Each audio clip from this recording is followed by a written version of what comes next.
Introdução. Edição comemorativa de 10º aniversário. Em 1990, quando era repórter de ciência no The New York Times, topei com um artigo em uma pequena revista acadêmica escrito por dois psicólogos, John Mayer, hoje na Universidade de New Hampshire, e Peter Salovey, de Yale. Mayer e Salovey apresentaram a primeira formulação de um conceito que chamaram de inteligência emocional. Naquela época, a proeminência do QI como critério de excelência na vida era inquestionável. Discutia-se acaloradamente se ele estava inscrito em nossos genes ou se era alcançado pela experiência.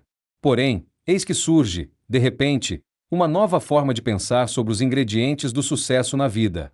Fiquei entusiasmado com o conceito, que usei como título deste livro em 1995. Como Mayer e Salovey, utilizei a expressão para sintetizar uma ampla gama de descobertas científicas, unindo ramos diferentes de pesquisa, analisando não só a teoria deles, mas também uma grande variedade de outros avanços científicos empolgantes, como os primeiros frutos do campo incipiente da neurociência afetiva, que explora como as emoções são reguladas pelo cérebro. Lembro-me de ter pensado, logo antes deste livro ser publicado, 10 anos atrás, que se um dia eu ouvisse uma conversa em que dois estranhos usassem o termo inteligência emocional e ambos entendessem o que isso significava, eu teria conseguido disseminar o termo de forma mais ampla na cultura. Mal podia imaginar. A expressão inteligência emocional, ou sua abreviação que, se tornou onipresente, aparecendo em lugares tão improváveis quanto nas tirinhas Dilber e Zip de Pinhead e na arte sequencial de Rochas na The New Yorker. Já vi caixas de brinquedos que dizem aumentar o que das crianças. Pessoas buscando parceiros às vezes alardeiam a expressão em anúncios pessoais. Uma vez, eu encontrei uma piadinha sobre que no rótulo de um shampoo no meu quarto de hotel. E o conceito se espalhou pelos cantos mais distantes do mundo. Contam-me que se tornou uma expressão conhecida em línguas tão distintas quanto alemão e português, chinês, coreano e malaio. Ainda assim, eu prefiro EI, abreviação em inglês para Inteligência Emocional Emotional Intelligence. A caixa de entrada do meu e-mail tem sempre perguntas, por exemplo, de um doutorando búlgaro, um professor polonês, um aluno de graduação indonésio, um consultor de negócios sul-africano, um especialista em gerenciamento do Sultanato de Omã, um executivo em Xangai. Estudantes de negócios na Índia leem sobre QI e liderança. Um CEO na Argentina recomenda o livro que escrevi posteriormente sobre este tópico. Eruditos religiosos dentro do cristianismo, judaísmo, islamismo, hinduísmo e budismo me disseram que o conceito de que encontra ressonância em suas próprias crenças. Mais gratificante para mim foi a maneira como o conceito foi ardentemente abraçado pelos educadores, na forma de programas de aprendizado social e emocional, ou SEL, Social and Emotional Learning. Nos idos de 1995, havia apenas um punhado desses programas ensinando habilidades de inteligência emocional a crianças. Agora, uma década depois, dezenas de milhares de escolas em todo o mundo oferecem SEL às crianças. Hoje em dia, nos Estados Unidos, o SEL é requisito curricular em vários distritos, e até mesmo em estados inteiros, exigindo que os alunos, da mesma forma que precisam alcançar um determinado nível de competência em matemática e linguagem, dominem essas fundamentais aptidões para a vida. Em Illinois, por exemplo, modelos específicos de aprendizagem e habilidades de SEL vêm sendo estabelecidos em todas as séries, desde o jardim de infância até o último ano do ensino médio. Tomando apenas um exemplo de um currículo notavelmente detalhado e abrangente, nos primeiros anos do ensino fundamental, os alunos devem aprender a reconhecer e classificar com precisão seus sentimentos e como eles os levam a agir. Nas séries do segundo ciclo fundamental, as atividades de empatia devem tornar a criança capaz de identificar as pistas não verbais de como outra pessoa se sente. Nos últimos ciclos do fundamental, elas devem ser capazes de analisar o que gera estresse nelas ou o que as motiva a ter desempenhos melhores. E no ensino médio, as habilidades SEL incluem ouvir e falar de modo a solucionar conflitos em vez de agravá-los e negociar saídas em que todos ganhem. Ao redor do mundo, Singapura empreendeu uma iniciativa diligente no que diz respeito ao SEL, assim como algumas escolas na Malásia, Hong Kong, Japão e Coreia. Na Europa, o Reino Unido foi pioneiro, porém mais de 12 outros países possuem escolas que adotam que, da mesma forma que a Austrália e a Nova Zelândia e aqui e ali, países na América Latina e na África. Em 2002, a Unesco deu a partida em uma iniciativa global para promover o SEL, enviando aos ministérios da educação de 140 países um relatório contendo 10 princípios básicos para sua implementação. Em alguns estados norte-americanos e outros países, o SEL se tornou o guarda-chuva organizador sob o qual se juntam programas de educação do caráter, de prevenção à violência, agressão contra colegas e drogas e de disciplina escolar. O objetivo não é apenas reduzir a incidência desses problemas entre alunos, mas também melhorar o ambiente escolar e, em última instância, o desempenho acadêmico dos estudantes. Em 1995, esbocei as evidências preliminares que sugeriam que o CEL era um ingrediente ativo nos programas que aperfeiçoam a aprendizagem da criança, evitando problemas como a violência. Agora é possível afirmar cientificamente: ajudar as crianças a aperfeiçoar sua autoconsciência e confiança, controlar suas emoções e impulsos perturbadores e aumentar sua empatia resulta não só em um melhor comportamento, mas também em uma melhoria considerável no desempenho acadêmico. Esta é a grande notícia contida em uma meta-análise de 668 estudos avaliativos de programas de CEL para crianças desde a pré-escola até o ensino médio. Uma maciça pesquisa foi conduzida por Ross Weisberg, que dirige a Cooperativa de Aprendizado Acadêmico, Social e Emocional, CASEL, na sigla em inglês, na Universidade de Illinois, em Chicago. A organização que encabeça o esforço de levar o CEL às escolas de todo o mundo.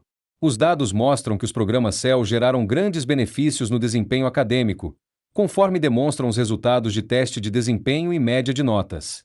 Nas escolas que adotaram os programas, mais de 50% das crianças tiveram progresso nas suas pontuações de desempenho e mais de 38% melhoraram suas médias. Os programas CEL também tornaram as escolas mais seguras. Ocorrências de mau comportamento caíram em média 28%, as suspensões, 44%, e outros atos disciplinares, 27%. Ao mesmo tempo, a percentagem de presença aumentou, enquanto 63% dos alunos demonstraram um comportamento significativamente mais positivo. No mundo da pesquisa em ciências sociais, estes são resultados extraordinários para qualquer programa que se destine a promover mudanças comportamentais. O CEL cumpriu sua promessa. Em 1995, também propus que boa parte da eficiência do CEL veio do seu impacto na modelagem do circuito neural em desenvolvimento da criança, principalmente as funções executivas do córtex pré-frontal, que controlam a memória funcional, o que guardamos na cabeça durante o aprendizado, e inibem impulsos emocionais destrutivos. Agora foram encontradas as primeiras provas científicas preliminares desse conceito. Mark Greenberg, da Universidade Estadual da Pensilvânia, co-criador do currículo PATAS, sigla de Parents and Teachers Helping Students, Pais e Professores Ajudando Alunos, do CEL, relata não só que esse programa para estudantes do ensino fundamental aumenta o desempenho acadêmico, mas também que, ainda mais significativamente, grande parte da melhora na aprendizagem pode ser atribuída ao aperfeiçoamento da atenção e da memória funcional, funções-chave do córtex pré-frontal. 2 Isto sugere veementemente que a neuroplasticidade, a modelagem do cérebro através de experiências repetidas, exerce um papel crucial nos benefícios do CEL. Talvez minha maior surpresa tenha sido o impacto do que no mundo dos negócios, principalmente nas áreas de liderança e desenvolvimento de funcionários, uma forma de educação para adultos. A Harvard Business Review saudou a inteligência emocional como uma ideia inovadora, capaz de destruir paradigmas, uma das ideias empresariais mais influentes da década. No mundo dos negócios, este tipo de afirmação, muitas vezes, não passa de um modismo, sem nenhuma substância. Porém, neste caso, houve a participação de uma ampla rede de pesquisadores, garantindo que a aplicação do que seja baseada em dados sólidos. O Consórcio para Pesquisa sobre Inteligência Emocional em Organizações, CREIO, na sigla em inglês, na Universidade de Rutgers, foi pioneiro na catalisação desse trabalho científico, colaborando com organizações que vão desde o Escritório de Gerenciamento de Pessoal do Governo Federal até a American Express. Hoje em dia, as empresas de todo o mundo olham rotineiramente através das lentes do que para contratar, promover e desenvolver seus empregados. Por exemplo, a Johnson & Johnson, outro membro do CREIO, descobriu que, em filiais do mundo inteiro, os funcionários que em meio de carreira possuíam maior potencial de liderança tinham aptidões de que muito melhores do que seus colegas menos promissores. O CREIO continua auxiliando esse tipo de pesquisa, que pode fornecer diretrizes baseadas em provas para organizações interessadas em aprimorar sua capacidade de alcançar seus objetivos profissionais ou cumprir uma missão. Quando Salovey e Mayer publicaram seu artigo seminal em 1990, ninguém poderia prever como o campo acadêmico que eles fundaram prosperaria 15 anos depois. A pesquisa floresceu nessa área, enquanto em 1995 não havia praticamente nenhuma literatura científica sobre que, hoje em dia o campo possui legiões de pesquisadores. Uma pesquisa no catálogo de teses de doutorado investigando os aspectos da inteligência emocional revela mais de 700 escritas até hoje, com muitas outras a serem entregues, isso sem mencionar os estudos feitos por professores e outras pessoas não listados naquele catálogo. 3. O crescimento dessa área de estudo deve muito a Mayer e Salovey que, juntamente com seu colega David Caruso, um consultor de negócios, trabalharam incansavelmente em prol da aceitação científica da inteligência emocional. Ao formular uma teoria da inteligência emocional cientificamente defensável e fornecer uma mensuração dessa capacidade na vida real, eles estabeleceram um impecável padrão de pesquisa para o campo. Uma outra fonte importante para a germinação das descobertas acadêmicas sobre que foi Reuven Barron, atualmente no braço médico da Universidade do Texas, em Houston, cuja própria teoria de Q e entusiasmo dinâmico inspirou diversos estudos que se utilizam de uma medida que ele inventou. Barron também teve um grande papel na produção e edição de livros acadêmicos que ajudaram a dar vulto crítico ao campo, incluindo o Manual de Inteligência Emocional. O crescimento do campo de estudos do que enfrentou oposições encarniçadas no mundo mesquinho dos acadêmicos da inteligência, principalmente daqueles que consideram o QI a única medida aceitável das aptidões humanas. Não obstante, o campo emergiu como um paradigma vibrante. Todo modelo teórico relevante, observou o filósofo da ciência Thomas Kuhn, deve ser progressivamente revisado e aperfeiçoado na medida em que suas premissas passam por testes mais rigorosos. No caso do Q, esse processo parece estar perfeitamente em curso. Existem atualmente 3 modelos principais de Q, com dezenas de variações. Cada um deles representa uma perspectiva diferente. O de Salovey e Maia se apoia com firmeza na tradição de inteligência concebida pelo trabalho original sobre QI de um século atrás. O modelo trazido por Reuven Barron se baseia na sua pesquisa sobre o bem-estar. E o meu modelo se concentra no desempenho no trabalho e na liderança organizacional, misturando a teoria do que com décadas de pesquisa sobre a modelação de competências que separam indivíduos notáveis dos medianos. Infelizmente, leituras equivocadas deste livro deram origem a alguns mitos que eu gostaria de esclarecer aqui e agora. Um deles é a bizarra, embora repetida a exaustão, falácia de que o que é responsável por 80% do sucesso. Esta afirmação é absurda. Essa interpretação equivocada vem do dado que sugere que o QI é responsável por 20% do sucesso profissional. O fato de esta estimativa, e é só uma estimativa, deixar uma grande parcela do sucesso sem esclarecimento nos obriga a buscar outros fatores para explicar o restante. No entanto, isto não significa que a inteligência emocional representa os outros fatores do sucesso. Eles certamente compreendem uma gama muito ampla de forças, desde a condição financeira e educação da família em que nascemos, até temperamento, pura sorte e afins, além da inteligência emocional.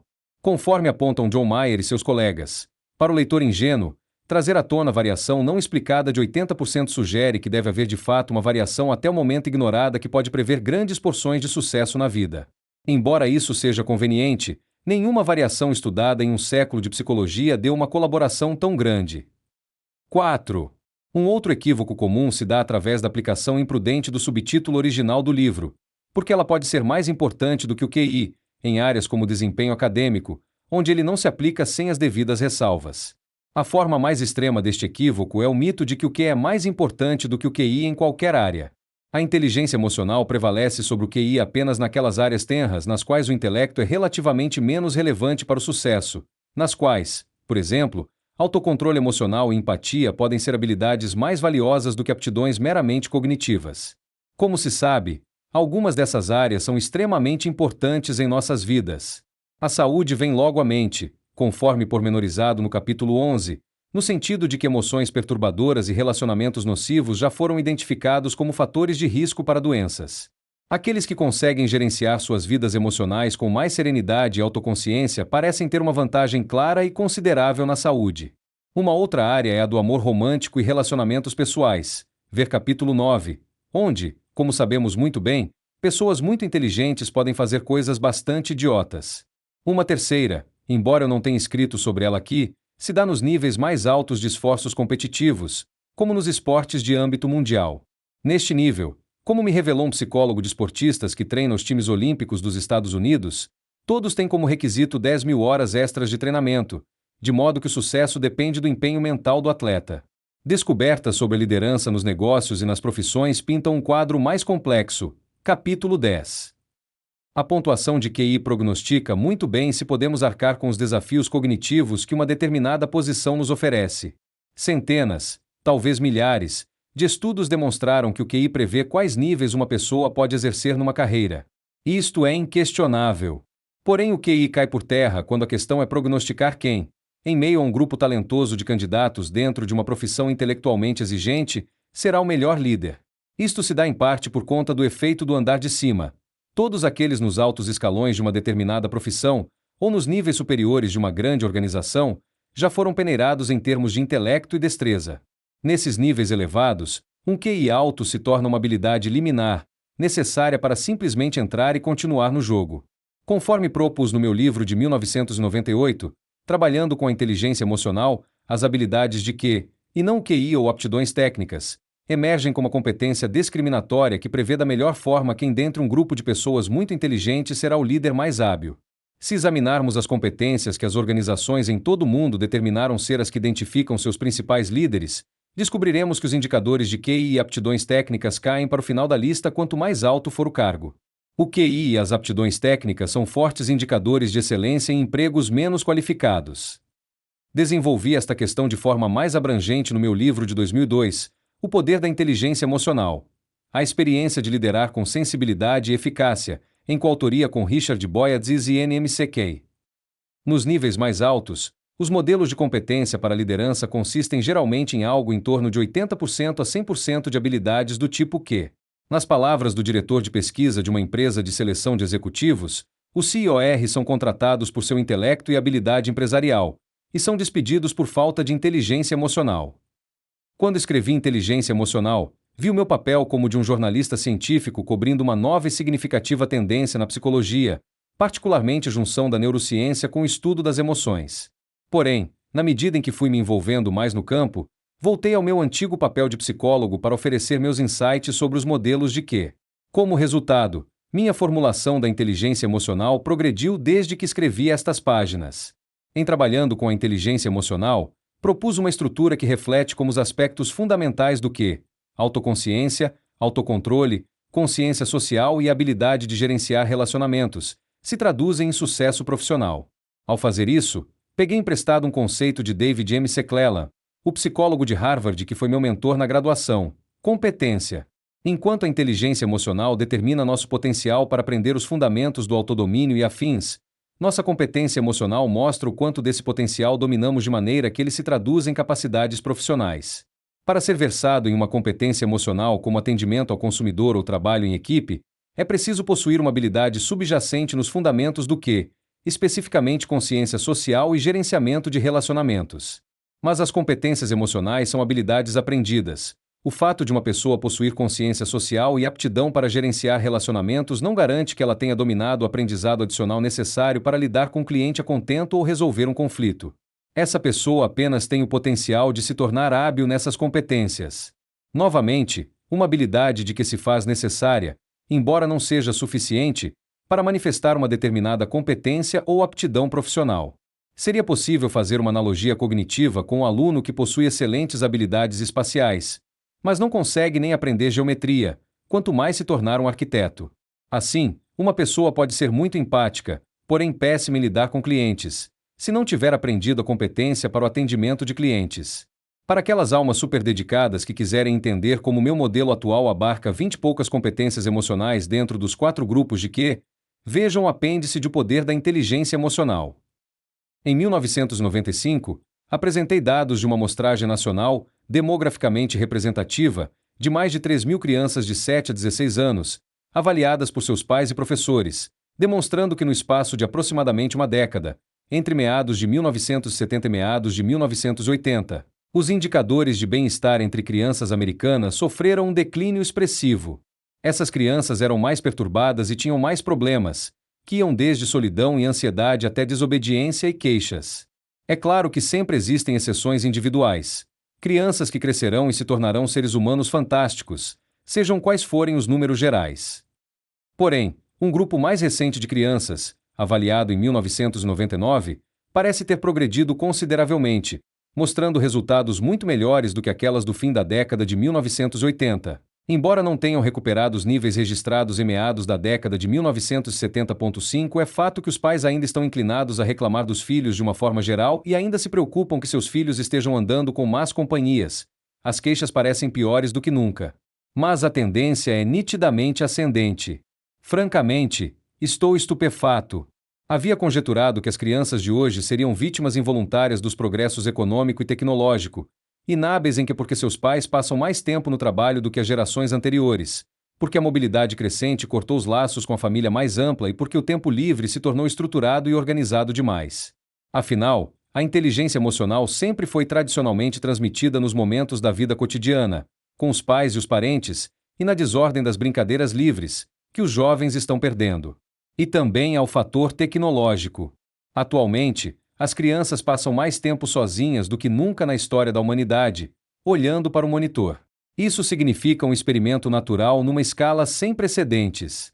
Essas crianças piritas em tecnologia, quando se tornarem adultas, se sentirão tão confortáveis com outras pessoas como se sentem com seus computadores? Em vez disso, desconfio que uma infância cuja relação seja com o mundo virtual desprepararia nossos jovens para as relações face a face. Esses foram meus argumentos. Não aconteceu nada na década anterior que revertesse essas tendências. Mesmo assim, ainda bem, as crianças parecem estar se saindo melhor.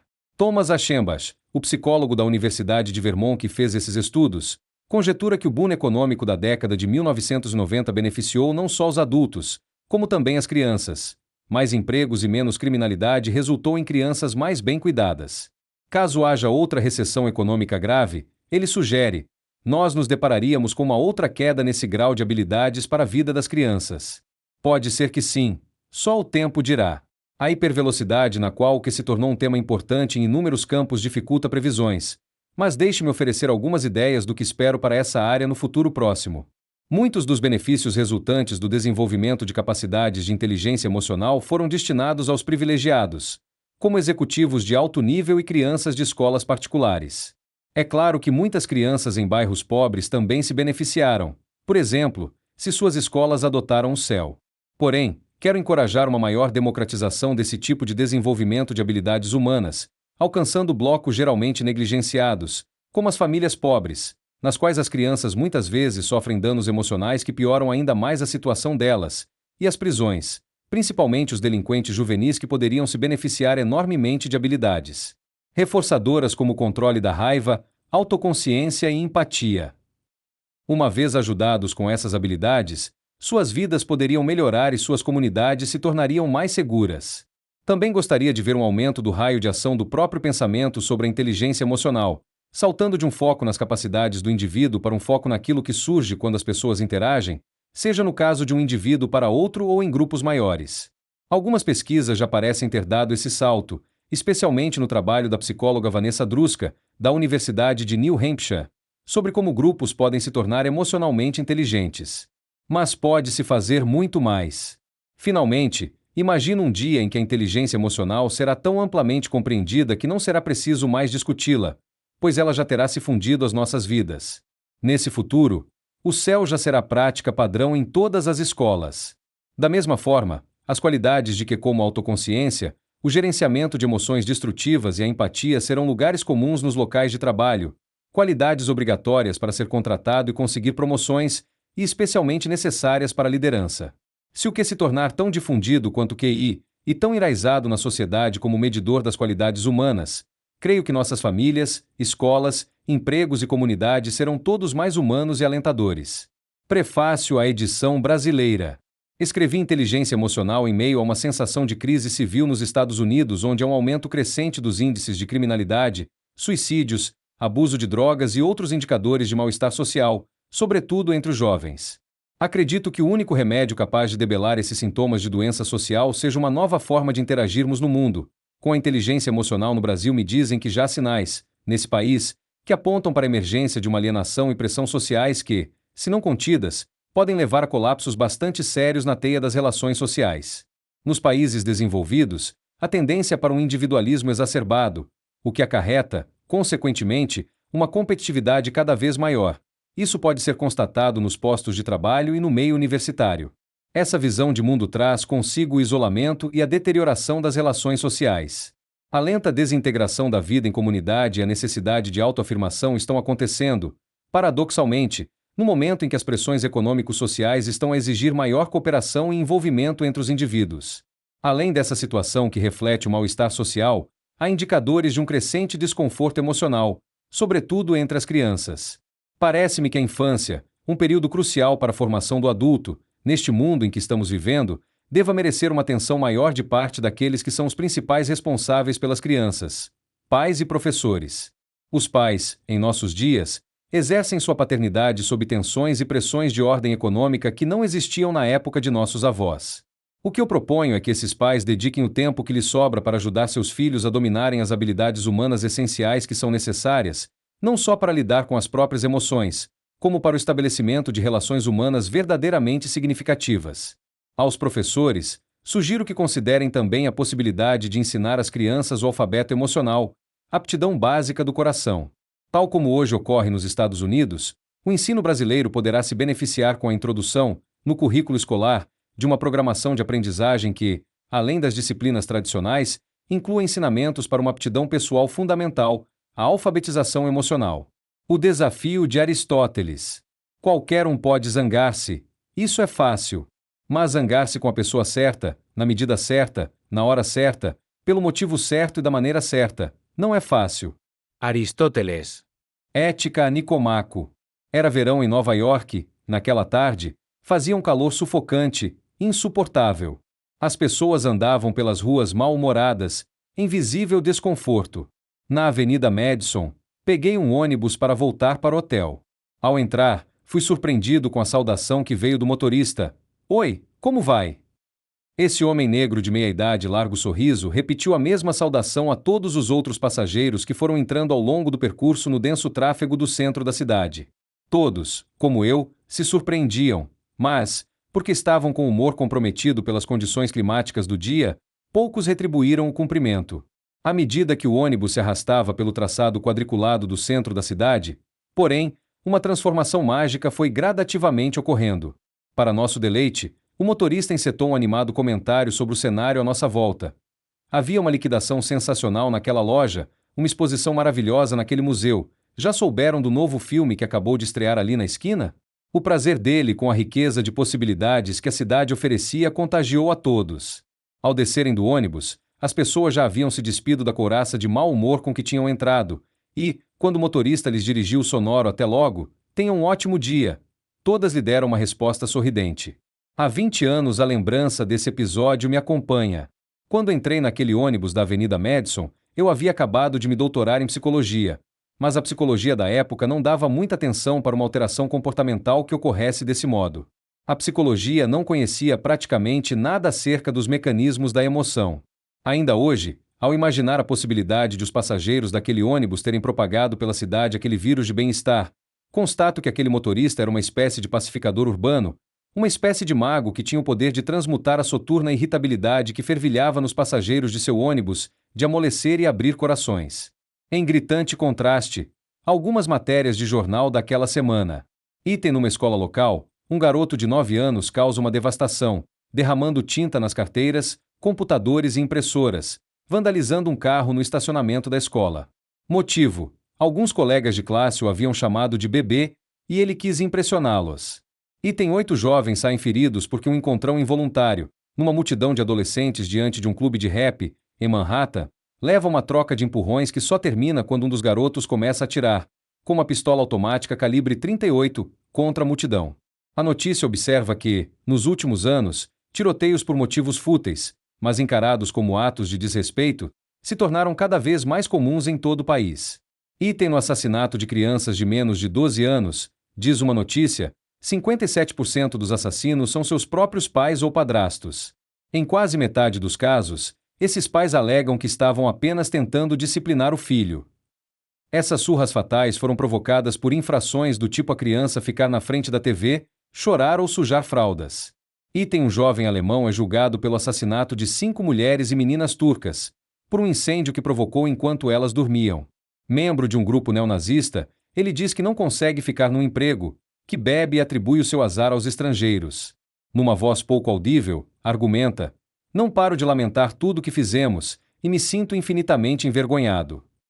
O noticiário cotidiano nos chega carregado desse tipo de alerta sobre a desintegração da civilidade e da segurança, uma onda de impulso mesquinho que corre desenfreada. Mas o fato é que esses eventos apenas refletem, em maior escala, um arrepiante desenfreio de emoções em nossas próprias vidas e nas das pessoas que nos cercam. Ninguém está salvo dessa errática maré de descontrole e de posterior arrependimento. Ela invade nossas vidas de um jeito ou de outro. A última década tem presenciado um constante bombardeio de notícias desse gênero, que retratam aumento de inépcia emocional, desespero e inquietação na família, nas comunidades e em nossas vidas em coletividade. Esses anos têm escrito a crônica de uma raiva e desespero crescentes, seja na calma solidão das crianças trancadas com a TV que lhes serve de babá, no sofrimento das crianças abandonadas, esquecidas ou maltratadas, ou na desagradável intimidade da violência conjugal. O alastramento desse mal-estar pode ser visto através de estatísticas que demonstram um aumento mundial dos casos de depressão e nos indicadores de uma repentina onda de agressão. Adolescentes que vão armados para a escola, infrações de trânsito na estrada que terminam em tiros, ex-empregados descontentes que massacram antigos colegas de trabalho. Abuso emocional, drive-by shooting e tensão pós-traumática entraram no léxico do americano comum na última década, e o slogan do momento passou do cordial "Tenha um bom dia" para o petulante "Faça o meu dia valer a pena". Este livro é um guia que se destina a procurar sentido no que não tem sentido. Na qualidade de psicólogo e, na última década, de jornalista do The New York Times, venho acompanhando o progresso dos estudos científicos sobre a irracionalidade. Dessa perspectiva, observei duas tendências opostas. Uma, que retrata a crescente calamidade na vida emocional partilhada pelos indivíduos, e outra, que oferece soluções auspiciosas para esse problema. Por que este exame agora? A última década, apesar de todas as coisas ruins que nos ofereceu, por outro lado assistiu a uma explosão inédita de estudos científicos sobre a emoção. O que mais impressiona é que agora podemos ver o cérebro em funcionamento, graças às novas tecnologias que permitem a obtenção de imagens desse órgão. Elas tornaram visível, pela primeira vez na história humana, o que sempre foi um grande mistério: como atua essa intricada quantidade de células enquanto pensamos e sentimos, imaginamos e sonhamos. Essa inundação de dados neurobiológicos permite que entendamos, hoje mais do que nunca, como os centros nervosos nos levam à raiva ou às lágrimas e como partes mais primitivas do cérebro, que nos incitam a fazer a guerra e o amor, são canalizadas para o melhor ou o pior. Essa luz sem precedentes sobre os mecanismos das emoções e suas deficiências põe em foco alguns novos remédios para nossa crise emocional coletiva. Tive de esperar que a pesquisa científica ficasse suficientemente completa para escrever este livro. Essas observações vêm com certo atraso, em grande parte porque o lugar dos sentimentos na vida mental foi, ao longo dos anos, surpreendentemente desprezado pela pesquisa, fazendo das emoções um continente pouco explorado pela psicologia científica. Essa lacuna propiciou uma enxurrada de livros de autoajuda, conselhos bem-intencionados baseados, na melhor das hipóteses, em opiniões clínicas, mas com pouca ou nenhuma base científica. Agora a ciência pode finalmente abordar com autoridade essas questões urgentes e desorientadoras da psique, no que ela tem de mais irracional, para mapear com alguma precisão o coração humano. Esse mapeamento lança um desafio àqueles que são adeptos de uma visão estreita da inteligência, e que por isso entendem que o QI é um dado genético impossível de ser alterado pela experiência de vida, e que nosso destino é, em grande parte, determinado pela aptidão intelectual recebida geneticamente. Esse argumento não considera a questão mais desafiante: o que podemos mudar para ajudar nossos filhos a se sentirem melhor? Que fatores entram em jogo? Por exemplo, quando pessoas de alto QI malogram e aquelas com QI modesto se saem surpreendentemente bem. Eu diria que o que faz a diferença são aptidões aqui chamadas de inteligência emocional, as quais incluem autocontroles, zelo e persistência, e a capacidade de automotivação. E essas aptidões, como vamos ver, podem ser ensinadas às crianças, na medida em que lhes proporcionam a oportunidade de lançar mão de qualquer que seja o potencial intelectual que lhes tenha sido legado pela loteria genética. Além dessa possibilidade, estamos diante de um premente imperativo moral. Vivemos um momento em que o tecido social parece esgarçar-se com uma rapidez cada vez maior, em que o egoísmo, a violência e a mesquinhez de espírito parecem estar fazendo apodrecer a bondade de nossas relações com o outro. Aqui, o argumento a favor da importância da inteligência emocional depende da ligação entre sentimento, caráter e instintos morais. Há crescentes indícios de que posturas éticas fundamentais na vida vêm de aptidões emocionais subjacentes. Por exemplo, o impulso é o veículo da emoção. A semente de todo impulso é um sentimento explodindo para expressar-se em ação. Os que estão à mercê dos impulsos, os que não têm autocontrole, sofrem de uma deficiência moral. A capacidade de controlar os impulsos é a base da força de vontade e do caráter. Da mesma forma, a raiz do altruísmo está na empatia, a capacidade de identificar as emoções nos outros. Sem a noção do que o outro necessita ou de seu desespero, o envolvimento é impossível. E se há duas posições morais que nossos tempos exigem são precisamente estas: autocontrole e piedade. Nossa viagem. Neste livro, Eu atuo como um guia numa viagem através de percepções científicas acerca das emoções. Uma viagem que visa levar maior compreensão a alguns dos mais intrigantes momentos de nossas vidas e do mundo que nos cerca. O fim da jornada é entender o que significa e como levar inteligência à emoção. Essa compreensão, por si só, pode ajudar, em certa medida. Levar a cognição para o campo do sentimento tem um efeito meio parecido com o impacto causado pelo observador no nível da física quântica, que altera o que está sendo observado. Nossa viagem começa na parte 1, com as novas descobertas sobre a arquitetura emocional do cérebro, as quais explicam aqueles momentos mais desconcertantes de nossas vidas, quando o sentimento esmaga toda a racionalidade. A compreensão da interação existente entre as estruturas do cérebro que comandam nossos momentos de ira e medo, ou paixão e alegria, revela muito sobre certos hábitos emocionais adquiridos que solapam nossas melhores intenções, e também sobre o que podemos fazer para dominar impulsos destruidores ou que já trazem consigo a própria destruição. Mais importante ainda, os dados fornecidos pela pesquisa em neurologia sugerem a existência de uma boa oportunidade para moldar os hábitos emocionais de nossos filhos. A parada seguinte de nossa viagem, a parte 2 deste livro, mostra como os dados neurológicos atuam sobre o instinto básico para viver chamado inteligência emocional. Por exemplo, poder controlar o impulso emocional, interpretar os sentimentos mais íntimos de outrem, lidar tranquilamente com relacionamentos. Como disse Aristóteles, a rara capacidade de zangar-se com a pessoa certa, na medida certa, na hora certa, pelo motivo certo e da maneira certa. Os leitores que não sentem atração por detalhes neurológicos talvez prefiram passar diretamente para essa parte. Esse modelo ampliado do que significa ser inteligente coloca as emoções no centro das aptidões para viver. A parte 3 examina a importância dessa aptidão, como esses talentos preservam nossos relacionamentos mais valiosos, ou como a ausência deles os corrói. Como as forças de mercado que estão remodelando nossa vida profissional começam a valorizar a inteligência emocional para o melhor desempenho no trabalho. Como as emoções nocivas são tão danosas para nossa saúde física quanto fumar desbragadamente e como o equilíbrio emocional preserva nossa saúde e bem-estar. Nossa herança genética nos dota de uma série de referenciais que determinam nosso temperamento. Mas os circuitos cerebrais envolvidos são extraordinariamente maleáveis. Temperamento não é destino. Como mostra a parte 4, as lições emocionais que aprendemos na infância, seja em casa ou na escola, modelam os circuitos emocionais, tornando-nos mais aptos ou inaptos nos fundamentos da inteligência emocional. Isso significa que a infância e a adolescência são ótimas oportunidades para determinar os hábitos emocionais básicos que irão governar nossas vidas. A parte 5 examina que riscos aguardam aqueles que, ao chegarem à maturidade, não dominam o campo emocional, como as deficiências em inteligência emocional ampliam a gama de riscos, desde a depressão ou uma vida de violência até os distúrbios alimentares e o vício em drogas. E relata como escolas pioneiras estão ensinando às crianças as aptidões emocionais e sociais que elas necessitam para manter a vida em equilíbrio. Talvez a informação mais perturbadora deste livro venha de uma maciça pesquisa com pais e professores, que revela uma tendência mundial da atual geração infantil de ser mais sujeita a perturbações emocionais que a geração anterior. Mais solitária e deprimida, mais revoltada e rebelde, mais nervosa e propensa a preocupar-se, mais impulsiva e agressiva. Se há um remédio, acho que ele consiste na preparação de nossos jovens para a vida. Atualmente, deixamos a educação emocional de nossos filhos ao acaso, com consequências cada vez mais desastrosas. Uma das soluções é uma abordagem da parte das escolas em termos da educação do aluno como um todo, ou seja, juntando mente e coração na sala de aula. Nossa viagem termina com visitas a escolas inovadoras, que visam dar às crianças rudimentos da inteligência emocional. Já antevejo o dia em que o sistema educacional incluirá como prática rotineira a instilação de aptidões humanas essenciais como autoconsciência, autocontrole e empatia e das artes de ouvir, resolver conflitos e cooperar.